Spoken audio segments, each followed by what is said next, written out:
Hello everyone! Today we're going to talk about Sigmund Freud's psychoanalytic theory. Psychoanalytic theory was developed by Sigmund Freud to explain the workings of the human mind. Freud is not actually a psychologist. He was a physician and a neurologist. And in 1885, he went to Paris to study hypnosis. But this experience is actually what turned him towards medical psychopathology. Psychiatry, as we know, it was actually unknown at the time that Freud began his work. Freud created a discipline called psychoanalysis, which is the study of the unconscious mind. Freud also used a technique in psychotherapy called free association. This is actually saying the first thing that comes into our head without our conscious filters. The goal here is to get at the unconscious processes. He also used a technique called dream analysis. This is identifying your true desires and worst nightmares through analyzing the content of dreams. This is where the clients report their dreams, and the content was to lead to represent the client's true desires and fears. Psychoanalysis is a range or theory of psychological therapy that seeks to cure mental disorder by investigating the interaction of conscious and unconscious aspects of mind. Psychoanalytic theory says that our childhood experiences and unconscious desires influence our behaviors. So, our impulses are what want to be gratified, and when they are over-gratified or not gratified at all or partially gratified, fixation occurs at a psychosexual stage, and we face either conflict or anxiety. And the major driving force behind Freud's instinctual theory is the concept of libido. It focuses on different erogenous zones at its base. The phases are called oral, anal, phallic, latency, and genital. So libido is a natural energy source that fuels the mechanism of the mind. Thus, if our experience during these phases was traumatic, we might develop fixation later that can have lifelong effects such as neurosis, dependencies, addictions, or depressions. For example, someone fixated at the oral stage, which is actually the first stage in psychosexual development, might have oral personality characteristics like overly talkative or having a smoking habit when they grow up. Freud breaks down those mental structures into three parts, and we can portray it by looking into this iceberg. The top of the iceberg is the conscious part of our mind. This is everything we're aware of. And the bottom part is the unconscious part. As you can notice, the unconscious mind is a lot larger than the conscious mind. It is actually because most of our mind is hidden below the surface. In this field of literary criticism, the major concepts of psychoanalytic theory, such as the idea of an unconscious and conscious mind, the division of the id, ego, and superego, are applied to literature to gain a deeper understanding of that work. So, let's start by talking about the id. Id actually is the fully unconscious part of the mind that makes up most of it. It fully affects our personality that we aren't even aware of. This is actually the devil's side that quietly requires self-serving and behaving immorally. It develops right after the birth and demands immediate gratification by getting pleasure, avoiding pain, and reducing tension, which are the pleasure principle. Next is our superego. Superego is also mostly unconscious and is like a little angel on the other shoulder telling you about the high moral value. Superego is our moral compass or our conscience. It actually develops around the age of 4, and in order to satisfy this structure, we must do or think or feel no wrong. When we do wrong thing, our superego will make us feel guilty. Lastly, we have our ego. Ego is part of our conscious and unconscious mind, which is trying to satisfy the devil and the angel. The mostly conscious ego serves as the executive. It operates on the reality principle, dealing with the demands of reality and trying to satisfy both the id and superego. The ego is involved in our perception, thoughts, and judgment, and it seeks long-term gratification as opposed to the id's immediate gratification. In addition, it has the ability to unconsciously distort our reality. Furthermore, under Freud's theory, we have our Oedipus complex. Freud believes that boys develop a mental state that they lust after their mothers and see themselves as a love rival of their father. They don't realize that they are doing this because of the unconscious desire coming from the id, and this just got censored by the conscious mind.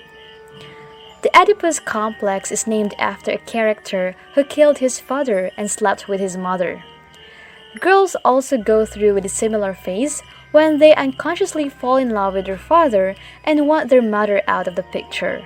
And this one, we called it as the Electra complex. And now we will discuss more about literary theory. Literary theory is a system of analysis used to examine and study different works in literature. This is basically a particular way to look at those books we observe every day.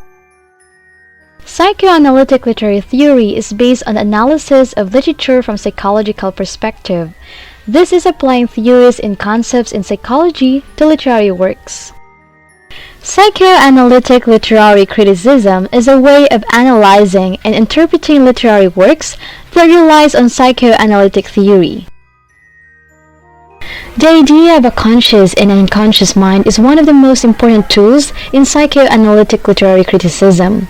Freud theorized that people have a conscious part of the mind where thinking takes place and where they are aware of their thoughts. Now we're going to apply psychoanalytic literary theory in our two literary works. The first one is we have The Metamorphosis by Franz Kafka, and the second one we have The Enemy of the People by Henrik Ibsen. So let's talk about our author. Franz Kafka was born on July 3, 1883. He spent most of his life writing great novels. One of them is The Metamorphosis. The Metamorphosis is a novella about the man called Grigor Samsa who wakes up one morning to discover that he turned into a monstrous bog. The story follows the story of his life and his family until his death. By understanding the story through psychoanalytic view, we can say that Grigor's transformation represents his depression, changing personality, and the idea of his worth through sacrifice. It is furthermore a poetic portrayal of the lives of the people in that time, such as how they suffer from mental illness and loss of the purpose in the lives of middle-class workers told by a middle-class worker himself. So one way in making our psychoanalysis is identifying the connection of the author to his work or to the characters he made. So we have our questions here. How does Franz Kafka relate to Grigor Samsa? Kafka was born into a wealthy German Jewish family during the time that Jewish people were not respected in Germany. He was different, often hiding behind books to escape his tyrannical father. He excelled in school and had only two close friends, his younger sister Otla and Max Brod, whom he met in Prague. During his life, Kafka experienced health issues like insomnia, anxiety, a negative body image, depression, and suicidal tendencies. He died on June 3, 1924 from tuberculosis. Now, back to the reading. In The Metamorphosis, Grigor Samsa turned into a bog. Not very normal, right? But there are some things about Grigor that also changed. Things many people today experience. Because Grigor is a bog, he has trouble doing things like getting out of his bed or walking out of his room. He also doesn't like eating the same food that he used to eat or the same activities that he used to. Instead of worrying about being a bog, he worries about how he will get to work, almost like he doesn't care about being a giant insect. All these things are symptoms of depression, which is something Kafka experienced himself. Another way to look at the connection between Grigor and Kafka is Kafka's relationship with his body. According to the friends from Kafka's museum website, Kafka felt that he was physically weak and therefore inadequate, which might have been imposed by his imposing father. Some theorists believe that Grigor only thinks that he was a bug, which parallel to Kafka's own self-image. Whether or not the theory holds true, we can conclude that there were times in his life where he felt that he was a monstrous verminous bug. Next question that we have is, how does Grigor figuratively transform during the novella? Grigor's physical transformation is the only change that he experienced. There's a steady but subtle change in Grigor's thoughts and actions as well. At one point, Grigor wonders if he is losing his inner humanity. Despite the fact that he still cares about human things, like his family and how his sister feels. Grigor at first believes that losing the furniture that hurts his bug life isn't his best interest, but quickly and fiercely changes his mind. The focus of Grigor's anxiety also changes. At the beginning, he only worries about how he will get to work, and if he cannot work, how his family would provide for themselves. As his days become lonelier and more isolated, Grigor begins to agonize over his monstrous form, and the fact that his family no longer cares for him more than necessary. He dreams about his sister accepting him and caring for him, but the reality is she now finds him disgusting. Towards the end of the story, he begins to feel less worried and more frustrated. Grigor's final transformation, however, takes place after the ultimate betrayal of his humanity by his sister, the one he loved and trusted the most. Grigor believes himself as an unclean animal and unworthy to sacrifice. Besides that, his only option is to die. And he did, feeling lonely love for his family, for whom he was frustrated for only a few days ago. His end is peaceful, quite different from his frantic awakening at the beginning of the story. Now, let's discuss the id, ego, and the superego in the metamorphosis. Grigor Samsa's unconscious can be explained through three important symbols prevalent in the metamorphosis.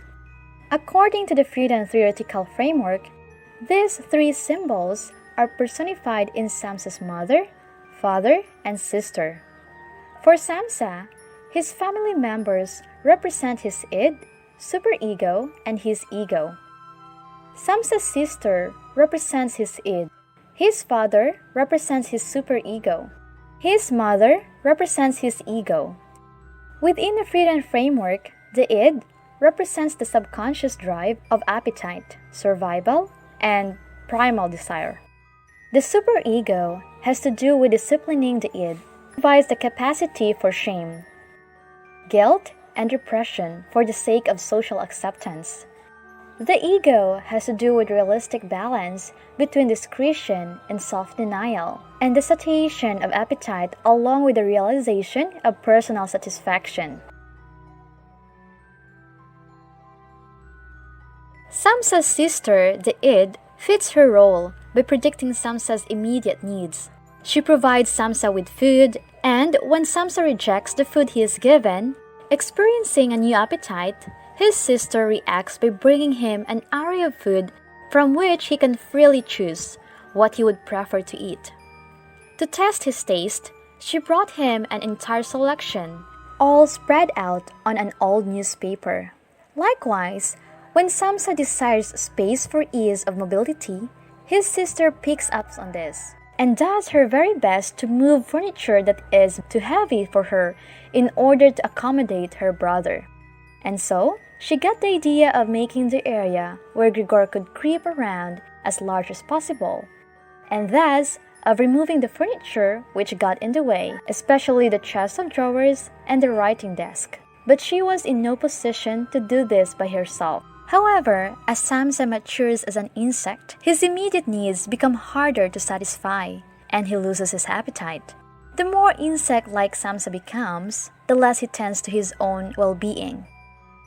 The force that reinforces Samsa's low self-esteem associated with his transformation is his superego.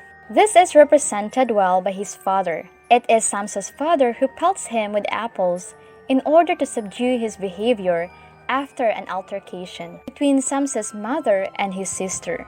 The father assumes the worst of Samsa and aims to beat him into submission and silence. The father also suits his role in his adherence to a strong work ethic and deigning to authority. The father refuses to remove his banker's uniform except by force, as he is overly committed to his servile position as clerk.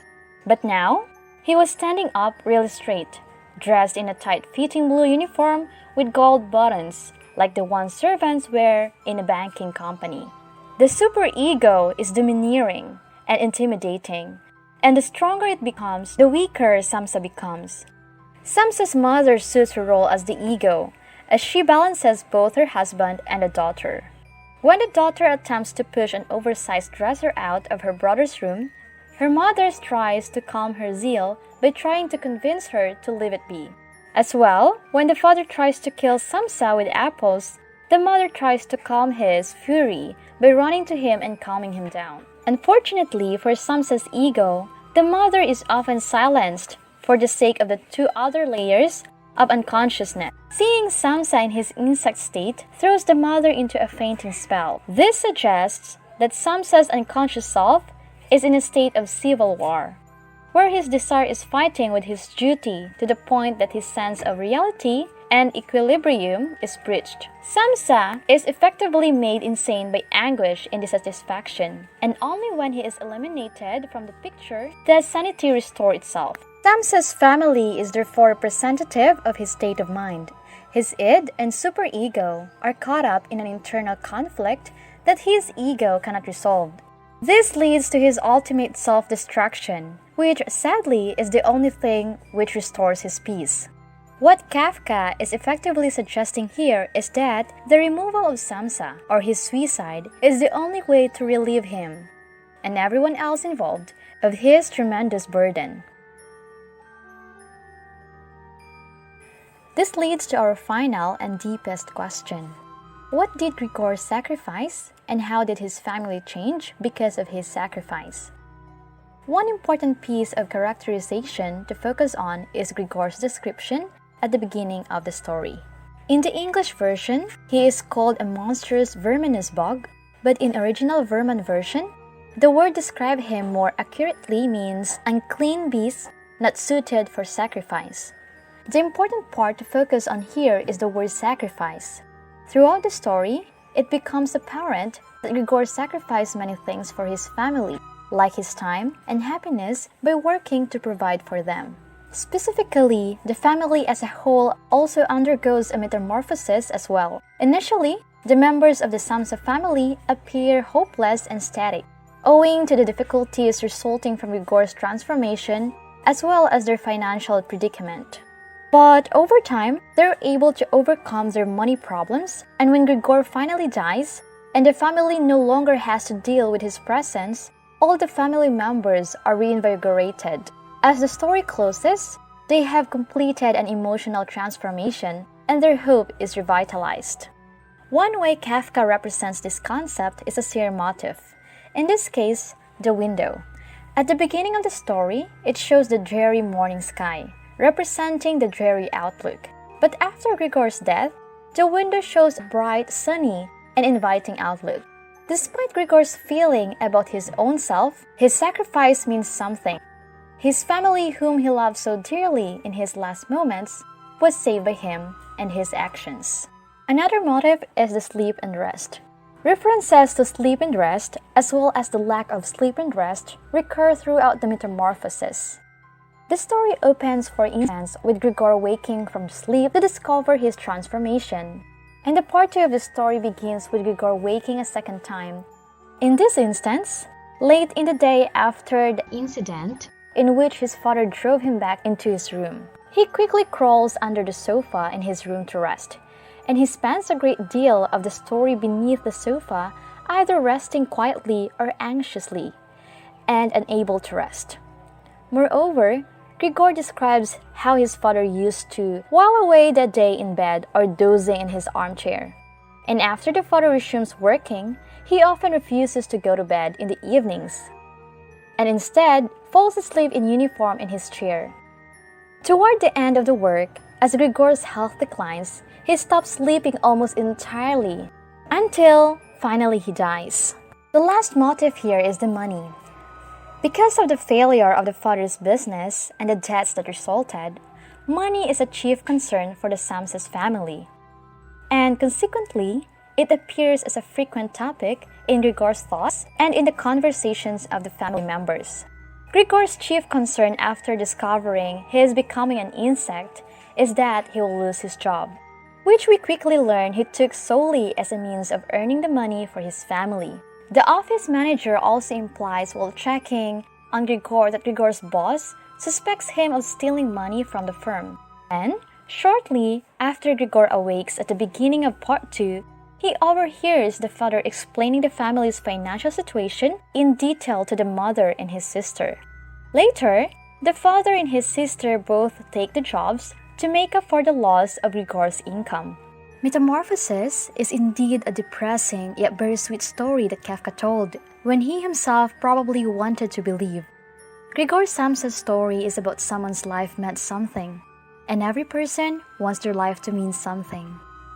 Psychologically, Samsa represents our deepest desire for acknowledgement and purpose. That's why his story connects to people so deeply. Now, let's talk about our next author and his work entitled The Enemy of the People. Henrik Johan Ibsen was born on March 20, 1828, in the small port town of Skien, Norway. His father, Knud Ibsen, was a prosperous merchant, and his mother, Marichin Altenberg, is a painter.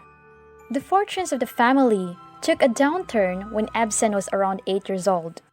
Thus, Ibsen's childhood was marked by their poverty and the social ostracism they endured. When he was 15, Ibsen became a pharmacist apprentice and began to write plays. At 18, he fathered a child but abandoned both the women and moved to Christiania, now what we called Oslo, the Norway's capital city, in order to attend the university there. Instead, however, he dedicated himself to playwriting. So, just a short information about The Enemy of the People. An Enemy of the People is an 1882 play by Norwegian playwright Henrik Ibsen. Ibsen wrote it in response to the public outcry against his previous play, The Ghost, which challenged the hypocrisy of 19th century morality. According to Alan Mortensen, the words scandalous, degenerate, and immoral were hurled at both Ghost and its author because it openly discussed adultery and syphilis. Therefore, An Enemy of the People tells the story of a man who dares to speak an unpalatable truth and is punished for it. However, Ibsen took a somewhat skeptical view of his protagonist, suggesting that he may have gone too far in his zeal to tell the truth. Ibsen wrote to his publisher, "I am still uncertain as to whether I should call An Enemy of the People a comedy or a straight drama. It may have many traits of comedy, but it is also based on a serious idea." Our question here is, how does Ibsen relate to Dr. Stockman? Henrik Ibsen wrote a letter to his publisher in 1882 that, "Work on this play has been a pleasure, and now that I am done with it, I feel a sense of loss and emptiness. Dr. Stockman and I got along famously together. There are so many things we agree upon, but the doctor is much more chaotic than I am. Moreover, he has other qualities that allow him to say a number of things which would not be tolerated quite so well if they were to come from my lips." By the time he wrote An Enemy of the People, Ibsen was well acquainted with the controversy his plays triggered. His 1879 work, A Doll's House, sparked riots in the streets of Copenhagen when its central character, Nora, left her husband and children at the end of the play. Ghost, in which the characters openly discuss syphilis, left audiences and critics reeling. Ibsen created the protagonist of An Enemy of the People, Thomas Stockman, a doctor who discovers that the public baths in his small Norwegian town are polluted with illness-causing bacteria. Like Ibsen, Dr. Stockman possesses a keen eye for society's problems. A closer observation finds that both are fitted, but in addition to their noble truth-seeking attributes, The two men also share a disdain for people. Both are pessimistic about human nature, that they fear democracy can never work because it depends on the populace to elect adept leaders. In Robert Fall's adaptation, when Dr. Stackman's arguments are threatened, he declares, "The might of the majority does not make right, and you know it. Right is on the side of people like me, of the enlightened few, of the great intellects of the visionaries, who see and understands the truth." Ibsen, in an 1882 letter, wrote, "The minority is always right." While this disdain might spur Ibsen and Dr. Stackman's work, it also alienates them from the very individuals they endeavor to educate. Now let's go to our next question. What core issues are thereby illustrated? In the play An Enemy of the People, the ruling authority is seen to have forgotten about the role of Dr. Stackman in the construction of the beds. When the lab results came to Dr. Stackman, to his prior suspicion, finds out that the water therein is polluted and its improvement is mandatory to prevent epidemics, whose doings are at odds with theirs. They feel embarrassed with the coexistence of the doctor, and now they want a good radiance. That is, they tend to declare him a public enemy and push the whole water scandal into the political unconscious. They try to stay clean about their activity, and like the so-called Freudian family romance, they indulge themselves in phantasmal pedigree than actual. Also, in the character of Dr. Thomas Stackman, he sets off in a mission to stick to the truth he discovers and declares that his war is against the multitude, guided by a misleading authority and its principles. An Enemy of the People does not conclude by leaving the audience with the horror of total eclipse. Rather, it lets in a glimpse of optimism, however flickering it might be, when we find that in the war for idealism, the uncompromising hero will be accompanied by his family and so on, though he prefers to fight his battle alone. When he finds himself left all alone, except his family and a friend, his sublime form of the ego ideal about the mass as a great support, and the libidinal force that is his antisocial ideals toward energy catalysis gets oriented. Hence, sublimation by wanting his instinctual drives leads him toward the unpleasure of death drive. But it should also be noted that his idealistic views do not change, which push him towards self-destruction through ultimate lonesomeness. And lastly, how can a character's behavior be explained in terms of psychoanalytic concepts? This class of society by far is proven to possess the utmost revolutionary zeal on one hand, and in the guise of pursuing peace, harmony, solidarity, and so forth, with the intention of stacking as much profit as it can, stoops down to however decent or indecent measures it is capable of on the other. The problem then, as identified with the middle-class society, to be triumphant, needs not only to break with the ancient regime, it needs in some sense to break with itself. When somebody desperately tries to reach for freedom to get rid of the primal guilt, weighing heavy upon him or her, the poisoned legacy is on the pursuit to maliciously snatch it away from the individual. Thus, freedom in Ibsen's writing becomes a self-resisting and self-devastating attempt. Now, let us investigate what happens to the protagonist of this story when seen from Freudian's psychoanalytic standpoint. An Enemy of the People mirrors the Oedipal show of the siblings' contest over the object cathexis. Given the idea of the discovery, contamination in water from the lab results of Dr. Thomas Stackman, he is thrown into a fight with his elder brother Peter Stackman, the mayor of the town, and the rest of the authority, of course. To his shock, Dr. Stackman finds it hard to get through to the authorities.